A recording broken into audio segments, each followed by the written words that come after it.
ನಾನು ಕೆಲವು ವರ್ಷಗಳ ಹಿಂದೆ ಫ್ರೆಂಚ್ ಸಮಾಜಶಾಸ್ತ್ರಜ್ಞ ಪಿಯರ್ ಬೋರ್ದು ಅವರ ರೀಡರ್ ಮಾಡಬೇಕು ಅಂತ ಅದನ್ನ ಓದ್ತಾ ಇರ್ಬೇಕಾದ್ರೆ ಅವರ ಕೆಲವು ಪರಿಭಾಷೆಗಳು ನನಗೆ ನಮ್ಮ ಸಮಾಜವನ್ನು ಅರ್ಥ ಮಾಡ್ಕೊಳ್ಳೋದಿಕ್ಕೆ, ನಮ್ಮ ಸಮಾಜ ಅಷ್ಟೇ ಅಲ್ಲ ಜಗತ್ತಿನ ಬೇರೆ ಬೇರೆ ಪ್ರದೇಶಗಳಲ್ಲಿರುವ ಸಾಮಾಜಿಕ ರಚನೆಯನ್ನು ಅರ್ಥ ಮಾಡ್ಕೊಳ್ಳೋದಿಕ್ಕೆ ತುಂಬಾ ಸಹಾಯ ಆಗುತ್ತೆ ಅಂತ ನನಗೆ ಅನಿಸ್ತಾ ಇತ್ತು.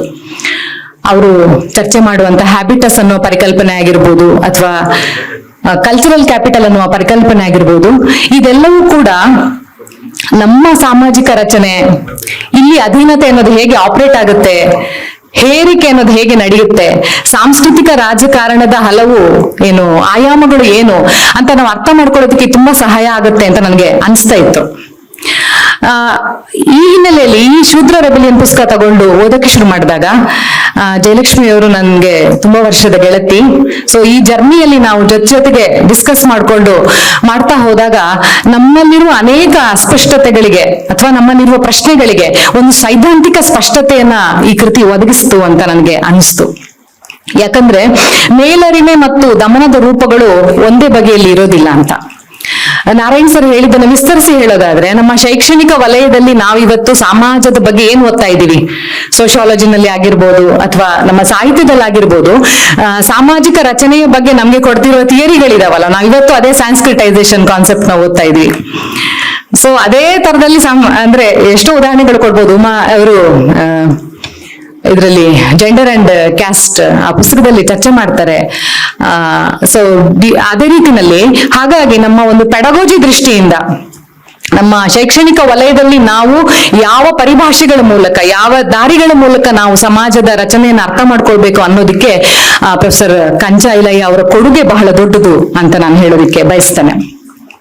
ಬಹಳ ಮುಖ್ಯವಾಗಿ ಇಲ್ಲಿ 3 ಸಂಗತಿಗಳ ನನಗೆ ಬಹಳ ಇವರು ಮತ್ತೆ ಈ ಕೃತಿ ಉದ್ದಕ್ಕೂ ಚರ್ಚೆ ಮಾಡ್ತಾರೆ, ಮತ್ತು ಅವರ ಬೇರೆ ಕೃತಿನಲ್ಲೂ ಕೂಡ, ಅದು why am not A Hindu ಆಗಿರ್ಬೋದು ಅಥವಾ ಇದು ಬಫೆಲೋ ನ್ಯಾಷನಲಿಸಂ ಆಗಿರ್ಬೋದು, ಈ ಮತ್ತೆ ಚರ್ಚೆ ಮಾಡುವ ಸಂಗತಿ ಏನು ಅಂದ್ರೆ, ಹಿಂಸೆ ಅನ್ನೋದು ಯಾವ ರೀತಿ ಆಪರೇಟ್ ಆಗ್ತಾ ಇದೆ ಅಂತ.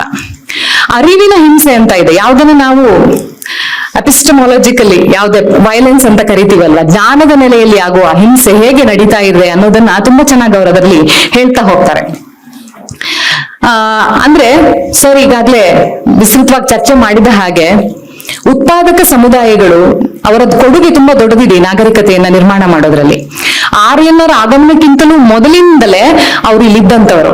ಹರಪ್ಪ ಆಗಿರ್ಬೋದು, ಧೋಲಾವೀರ ಆಗಿರ್ಬೋದು, ಎಂತಹ ಅದ್ಭುತವಾದ ಕ್ರಾಫ್ಟ್ಸ್ಮ್ಯಾನ್ಶಿಪ್ಗೆ ಅದು ಸಾಕ್ಷಿಯಾಗಿದೆ.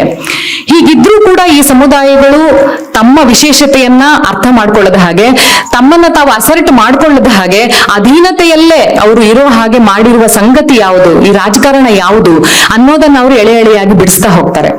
ಸೊ ಇದಕ್ಕೆ ಅವರು ಸಲಿಕೆ ಮತ್ತು ಪುಸ್ತಕ, ಹೇಗೆ ಪುಸ್ತಕ ಅನ್ನೋದು, ಓದು ಅನ್ನೋದು ಮುನ್ನೆಲೆಗೆ ಬಂದು ಶ್ರಮ ಸಂಸ್ಕೃತಿ ಅನ್ನೋದು ಹಿನ್ನೆಲೆಗೆ ಹೋಯ್ತು.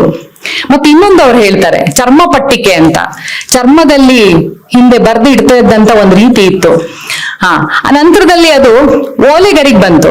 ಆ ಓಲೆಗರಿ ಅನ್ನೋದು ಜಾಸ್ತಿ ಸಮಯ ಅದು ಬಾಳೋದಿಲ್ಲ. ಆದ್ರೆ ಚರ್ಮದ ಜೊತೆಗೆ ಅಸ್ಪೃಶ್ಯತೆ ಅನ್ನೋದು ಅಸೋಸಿಯೇಟ್ ಆಗಿ ಅದನ್ನ ದೂರ ಸರಿಸಲಾಯಿತು. ಈ ಮೂಲಕ ಯಾವ ಸಮುದಾಯಗಳು ಇದ್ರ ಮೂಲಕ ಜ್ಞಾನವನ್ನು ಕಾಪಿಟ್ಕೊಂಡು ಬಂದ್ರು, ಆ ಸಮುದಾಯವನ್ನು ಕೂಡ ಬದಿಗೆ ಸರಿಸಲಾಯಿತು. ಮತ್ತು ಚರ್ಮವನ್ನೇ ಇಟ್ಟುಕೊಂಡು ಇಡೀ ಒಂದು ಬಹುಜನ ಸಮುದಾಯ ಅಂತ ನಾವು ಏನ್ ಹೇಳ್ತೀವಿ, ಅಲ್ಲಿಂದ ದಲಿತರನ್ನು ಕೂಡ ಅಸ್ಪೃಶ್ಯರನ್ನಾಗಿ ಮಾಡ್ತಾ ಬರಲಾಯಿತು ಅನ್ನೋದನ್ನ ಅವರು ಬಹಳ ಎಳೆಯಾಗಿ ಬಿಡಿಸ್ತಾರೆ. ಈ ಎಪಿಸ್ಟಮಿಕ್ ವೈಲೆನ್ಸ್ ಇದೆಯಲ್ಲ, ಅದು ಹೇಗೆ ನಮ್ಮಲ್ಲಿ ಕೆಲಸ ಮಾಡುತ್ತೆ ಅನ್ನೋದಕ್ಕೆ ಕೌಟಿಲ್ಯ ಮತ್ತೆ ಮನು ಅವರ ಪುಸ್ತಕಗಳನ್ನ ಬಹಳ ಅವರು ಚರ್ಚೆ ಮಾಡ್ತಾರೆ.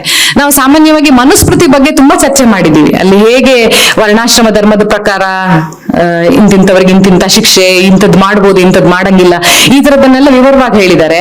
ಆದ್ರೆ ಕೌಟಿಲ್ಯನ ಅರ್ಥಶಾಸ್ತ್ರ ಕೂಡ ಯಾವ ರೀತಿಯಲ್ಲಿ ಒಂದು ಬ್ರಾಹ್ಮಣ ಮೌಲ್ಯವನ್ನೇ ಅಧಿಕಾರದ ಜಾಗದಲ್ಲಿ ಕೂರಿಸುವ ಕೆಲಸವನ್ನ ವ್ಯವಸ್ಥಿತವಾಗಿ ಮಾಡ್ತಾ ಬಂತು, ಮತ್ತು ಇವತ್ತಿಗೂ ಅದನ್ನೇ ಮಾಡ್ತಾ ಇದೆ. ಇವತ್ತಿನ ಚುನಾವಣಾ ಫಲಿತಾಂಶ ನಾವು ನೋಡೋದಾದ್ರೂ, ಅಥವಾ ನಿನ್ನೆ ತಾನೇ ಚಿತ್ರದುರ್ಗದಲ್ಲಿ ಒಂದು ದೊಡ್ಡ ಸಮಾವೇಶ ಆಯ್ತು, ಆಗ ಹೇಳುವಂತ ಮಾತುಗಳು, ನಾಯಕರನ್ನ ಹೇಳ್ಬೇಕಾದ್ರೆ ಮಾತುಗಳು ಆಧುನಿಕ ಚಾಣಕ್ಯ ಅಂತ ಹೇಳ್ತಾರೆ, ಕೌಟಿಲ್ಯ ಅಂತಾರೆ.